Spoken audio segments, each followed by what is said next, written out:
شروع اللہ کا نام لے کر جو بڑا مہربان نہایت رحم والا ہے۔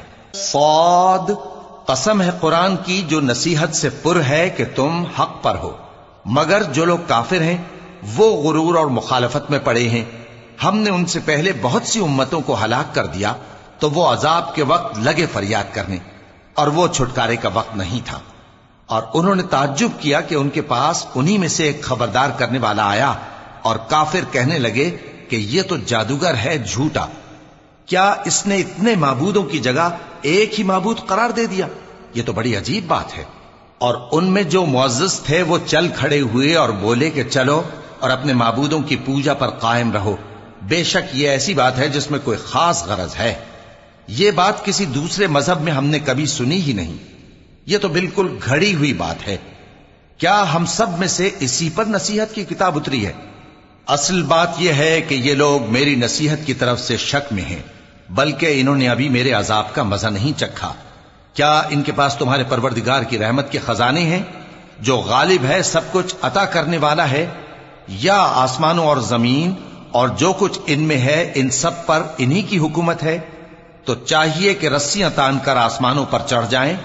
یہاں شکست کھائے ہوئے گروہوں میں سے یہ بھی ایک لشکر ہے۔ ان سے پہلے نوح کی قوم اور عاد اور میخوں والا فرعون بھی جھٹلا چکے ہیں، اور سمود اور لوط کی قوم اور بن کے رہنے والے بھی۔ یہی وہ شکست خوردہ گروہ ہیں۔ ان سب نے پیغمبروں کو جھٹلایا تو میرا عذاب ان پر آ واقع ہوا۔ اور یہ لوگ تو صرف ایک زور کی آواز کا جس میں شروع ہونے کے بعد کچھ وقفہ نہیں ہوگا انتظار کرتے ہیں، اور کہتے ہیں کہ اے ہمارے پروردگار، ہم کو ہمارا حصہ جلدی سے حساب کے دن سے پہلے ہی دے دے۔ اے پیغمبر صلی اللہ علیہ وآلہ وسلم، یہ جو کچھ کہتے ہیں اس پر صبر کرو، اور ہمارے بندے داؤد کو یاد کرو جو صاحب قوت تھے، بے شک وہ رجوع کرنے والے تھے۔ ہم نے پہاڑوں کو ان کے زیر فرمان کر دیا تھا کہ صبح و شام ان کے ساتھ تسبیح کرتے تھے، اور پرندوں کو بھی کہ وہ جمع رہتے تھے، ہر ایک ان کے آگے رجوع رہتا تھا۔ اور ہم نے ان کی بادشاہی کو مستحکم کیا اور ان کو حکمت اور فیصلہ کن خطابت عطا فرمائی۔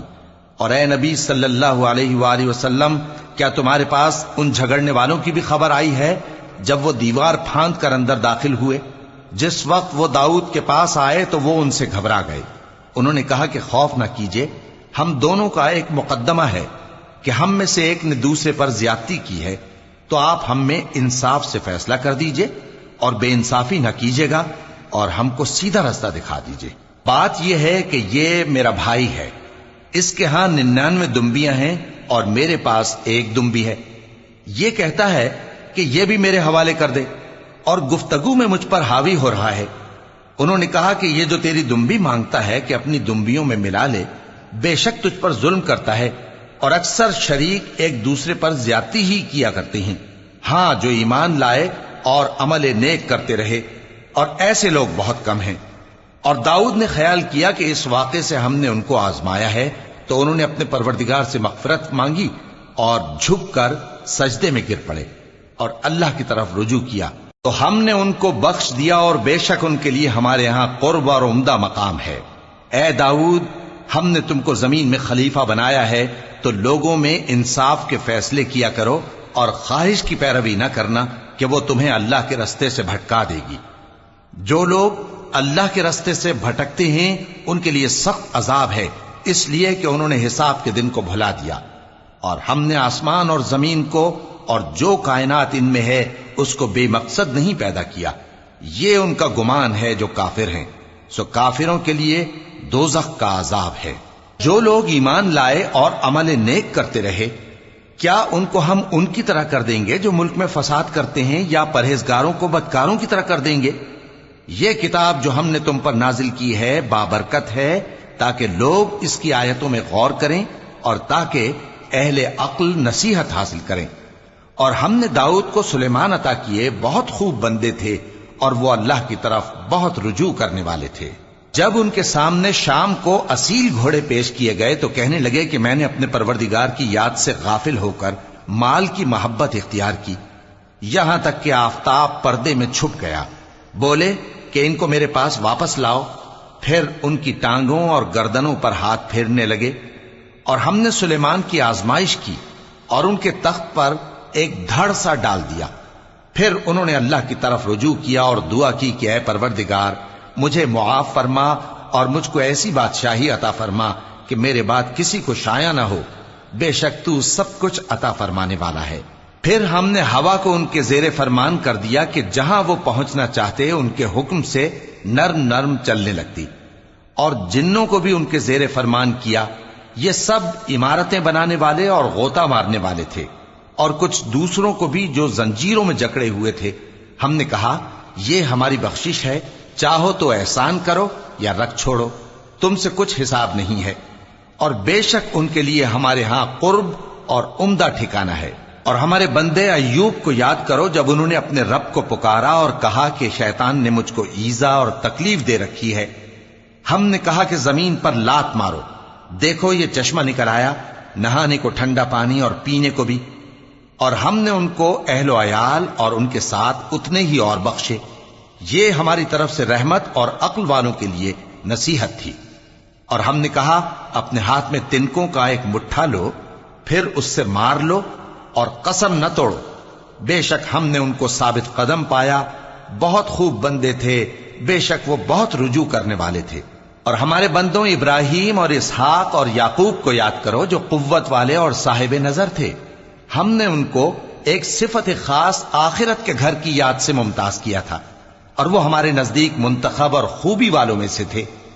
اور اسماعیل اور الیسع اور ذوالکفل کو یاد کرو، اور یہ سب بھی خوبی والوں میں سے تھے۔ یہ نصیحت ہے اور پرہیزگاروں کے لیے تو عمدہ ٹھکانہ ہے، ہمیشہ رہنے کے باغ جن کے دروازے ان کے لیے کھلے ہوں گے، ان میں تکیے لگائے بیٹھے ہوں گے، اور کھانے پینے کے لیے بہت سے میوے اور مشروبات منگاتے رہیں گے، اور ان کے پاس نیچی نگاہ رکھنے والی اور ہم عمر حوریں ہوں گی۔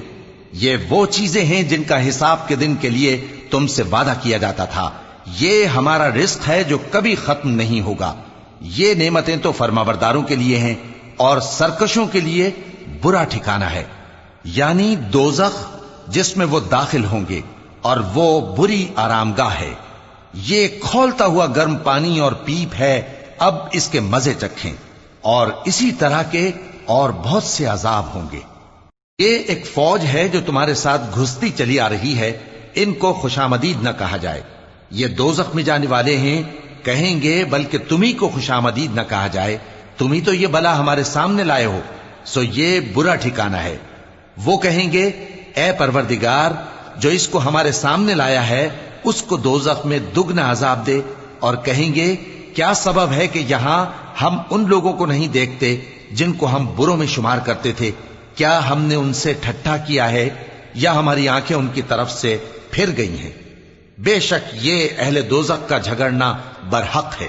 کہہ دو کہ میں تو صرف خبردار کرنے والا ہوں، اور اللہ اکیلے اور غالب کے سوا کوئی معبود نہیں۔ جو آسمانوں اور زمین اور جو مخلوق ان میں ہے سب کا مالک ہے، غالب ہے، بخشنے والا۔ کہہ دو کہ یہ ایک بڑی ہولناک چیز کی خبر ہے جس کو تم دھیان میں نہیں لاتے۔ مجھ کو اوپر کی مجلس والوں کا جب وہ جھگڑتے تھے کچھ بھی علم نہ تھا، میری طرف تو یہی وحی کی جاتی ہے کہ میں کھلم کھلا خبردار کرنے والا ہوں۔ جب تمہارے پروردگار نے فرشتوں سے کہا کہ میں مٹی سے انسان بنانے والا ہوں، جب میں اس کو درست کر لوں اور اس میں اپنی روح پھونک دوں تو اس کے آگے سجدے میں گر پڑنا، سو تمام فرشتوں نے سجدہ کیا مگر ابلیس کہ وہ اکڑ بیٹھا اور کافروں میں ہو گیا۔ اللہ نے فرمایا کہ اے ابلیس، جس شخص کو میں نے اپنے ہاتھوں سے بنایا اس کے آگے سجدہ کرنے سے تجھے کس چیز نے منع کیا؟ کیا تو غرور میں آ گیا یا اونچے درجے والوں میں تھا؟ بولا کہ میں اس سے بہتر ہوں کہ تو نے مجھ کو آگ سے پیدا کیا اور اسے مٹی سے بنایا۔ فرمایا بس یہاں سے نکل جا، تو مردود ہے اور تجھ پر قیامت کے دن تک میری لعنت پڑتی رہے گی۔ کہنے لگا کہ میرے پروردگار، اچھا تو مجھے اس روز تک کہ لوگ اٹھائے جائیں مہلت دے۔ فرمایا کہ تجھ کو مہلت دی جاتی ہے اس روز تک جس کا وقت مقرر ہے۔ کہنے لگا کہ مجھے تیری عزت کی قسم، میں ان سب کو بہکاتا رہوں گا سوائے ان کے جو تیرے چنے ہوئے بندے ہیں۔ فرمایا ٹھیک ہے، اور میں ٹھیک ہی کہتا ہوں کہ میں تجھ سے اور جو ان میں سے تیری پیروی کریں گے سب سے جہنم کو بھر دوں گا۔ اے پیغمبر، کہہ دو کہ میں تم سے اس کا صلہ نہیں مانگتا اور نہ میں بناوٹ کرنے والوں میں ہوں۔ یہ قرآن تو اہل عالم کے لیے نصیحت ہے، اور تم کو اس کا حال کچھ وقت کے بعد معلوم ہو جائے گا۔